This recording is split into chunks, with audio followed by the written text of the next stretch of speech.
Hello friends, welcome back to PT Gyan knowledge channel. आज का हमारा टॉपिक किडनी और नेफ्रॉन और यूरिन फॉर्मेशन पर रहेगा और बहुत ही इम्पोर्टेंट टॉपिक है दोस्तों। इसको ध्यान से देखिए तभी आपको समझ में आएगा। अगर आपने मेरे चैनल को सब्सक्राइब नहीं किया है तो अभी सब्सक्राइब करिए और चलिए बढ़ते हैं वीडियो की ओर। तो किडनी यह यूरिनरी सिस्टम का मेन ऑर्गन है। यह ब्लड का फिल्ट्रेशन करता है व यूरिन का भी फॉर्मेशन करता है। इसका लोकेशन क्या है देखिए, एब्डोमिनल कैविटी में पाया जाता है, बिहाइंड पेरिटोनियम और below ribcage and two kidney each side of spinal cord, है ना इसका लोकेशन। और इसके बाद में इसका स्ट्रक्चर क्या है, इसका आउटर लेयर फाइब्रस कैप्सूल का बना होता है और फाइब्रस कैप्सूल किडनी को इलास्टिसिटी प्रोवाइड करता है।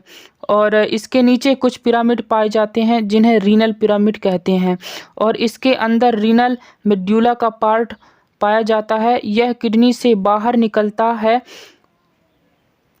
तो उसके बीच के भाग को रीनल पेल्विस कहते हैं।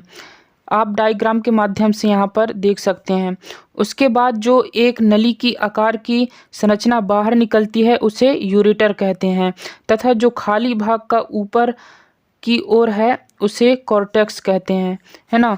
अब इसके बाद में कॉर्टेक्स में ट्यूबुलर पार्ट होता है जिसे हम नेफ्रॉन कहते हैं, जिसमें नेफ्रॉन पाया जाता है ना। अब साथ ही साथ ग्लोमेरुलस पाया जाता है। नेफ्रॉन का कुछ पार्ट जो है तो रीनल पिरामिड में भी पाया जाता है। अब नेफ्रॉन का फंक्शन यूरिन का फॉर्मेशन कराना होता है ना। अब जब आयोर्टा हार्ट से आती है और किडनी के अंदर इंटर करती है, जिस एरिया से ये इंटर करती है उसे हाइलम कहते हैं, है ना। और इंटर करने के बाद पूर्णतः इंटर कर लेती है तो उसे रीनल आर्टरी कहते हैं और रीनल आर्टरी इम्प्योर ब्लड लाती है किडनी में। ये बहुत सारी ब्रांच में बढ़ जाती है और यह ब्रांच ग्लोमेरुलस तक जाती हैं, है ना। अब ग्लोमेरुलस के बाद में फिर ये कैपिलरीज बनाती हैं, वह ब्लड फिल्टर होती है और ब्लड फिल्टर होने के बाद यहाँ से ब्लड वेसल्स निकलती हैं जिसे रीनल वेन कहते हैं।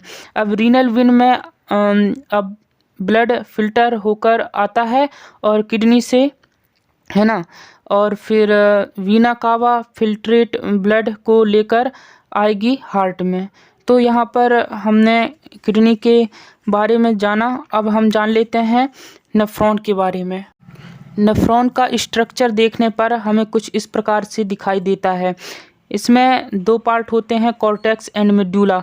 तो ग्लोमेरुलस एंड बोमेन्स कैप्सूल जो होते हैं वो कॉर्टेक्स भाग में पाया जाता है एंड बाकी मेड्यूला में पाया जाता है ना। अब आइए जान लेते हैं कि ब्लड फिल्टर कैसे होता है। तो ब्लड पहले आता है रीनल आर्टरी में, फिर एफरेंट आर्टेरियोल में आता है, फिर कैपिलरीज में आकर ब्लड फिल्ट्रेट होकर इफरेंट आर्टेरियोल में चला जाता है। अब इफरेंट आर्टेरियोल में जाकर यह रीनल वेन के माध्यम से वीना कावा के द्वारा हार्ट में चला जाता है ब्लड फिल्टर होकर, है ना। अब इसके बाद में ग्लोमेरुलस प्यालीनुमा थैली के अंदर जाकर समा जाता है जिसे बोमेन्स कैप्सूल कहते हैं। उनके अंदर कुछ सेल पाई जाती है जिसे पोडोसाइड सेल कहते हैं। यह सेल छोटे छोटे क्षेत्र बनाते हैं जिससे ब्लड जब फिल्टर होता है तो यूरिया जैसे पदार्थ पास आउट हो जाते हैं। अब ट्यूबुलर पार्ट को पीसीटी यानी कि प्रॉक्सिमल कॉन्वोल्यूटेड ट्यूब्यूल्स कहते हैं। जब यह आगे जाता है तो हम उसे डिसेंडिंग लूप ऑफ हेनली कहते हैं। यू के आकार के नीचे के स्ट्रक्चर को लूप ऑफ हेनली कहते हैं, है ना। अब जब लूप ऑफ हेनली ऊपर की तरफ जाता है तो उसे असेंडिंग लूप ऑफ हेनली कहते हैं।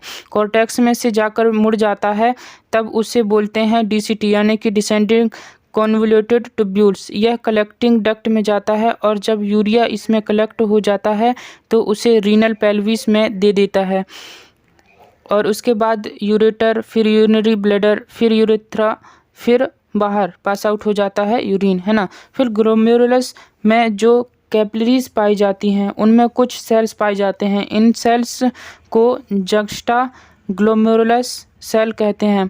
यह सेल ब्लड प्रेशर को सेंस करते हैं और किडनी से जब ब्लड फिल्टर होता है तो उसे मेंटेन करते हैं और सेल ब्लड को फिल्टर करने में एजीनेस देते हैं।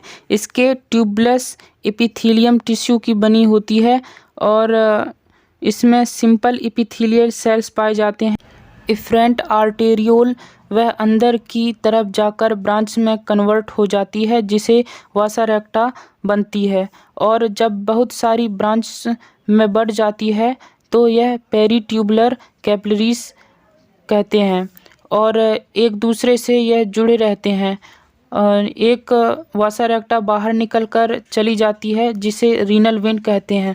फिर यह पेरिफेरल प्यूरिफाइड ब्लड यह जाता है हार्ट में और फिर हार्ट से पूरी बॉडी में यह चला जाता है। तो इस प्रकार से हमने किडनी और नेफ्रॉन के बारे में जाना। नेक्स्ट वीडियो में यूरिन का फॉर्मेशन कैसे होता है उसके बारे में जानेंगे। तो आज के लिए इतना ही। Thank you so much.